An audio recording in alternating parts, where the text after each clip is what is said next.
Some children are welcomed with fireworks. Others arrive quietly into rooms already full of expectations. She was the third daughter. No one said they were disappointed. Disappointment doesn't always use words. Sometimes it lives in silence, in smaller celebrations, in shorter smiles. As a baby, she didn't notice. Love feels automatic when you don't know what absence looks like. But children are careful observers. They collect tiny pieces of evidence.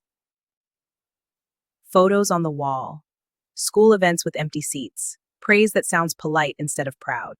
And slowly, a quiet understanding begins to grow. She learned early that youthfulness earns attention. So she became helpful. She washed dishes before being asked, helped her sisters prepare for school. Cleaned, organized, assisted, anticipated. Adults called her mature, responsible, reliable. Words that sound like compliments, but often mean childhood ended early. She worked for affection the way other children played for fun. And it worked, in a way. Teachers praised her, neighbors admired her. At home, appreciation arrived in measured doses, a practical, polite, careful. Love felt conditional, like a reward for good behavior. Years passed quietly.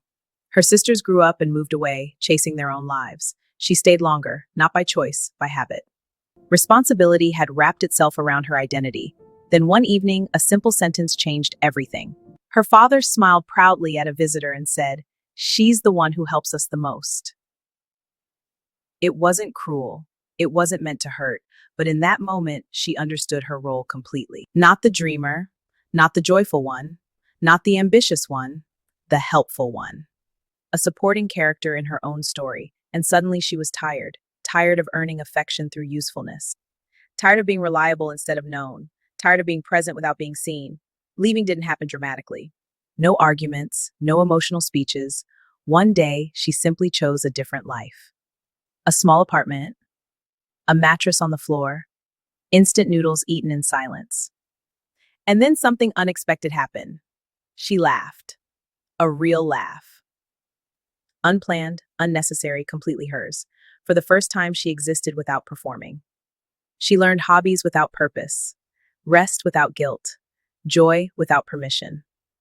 Years later, she returned home. Her parents were older now, softer. Time had reshaped the house.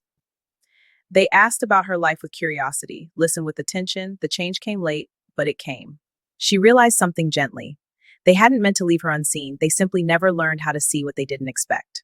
And for the first time, she didn't need their validation. She had already given it to herself. Some people inherit roles. Others grow out of them. She stopped trying to earn the right to exist. And finally, she felt chosen. She felt seen. She felt loved.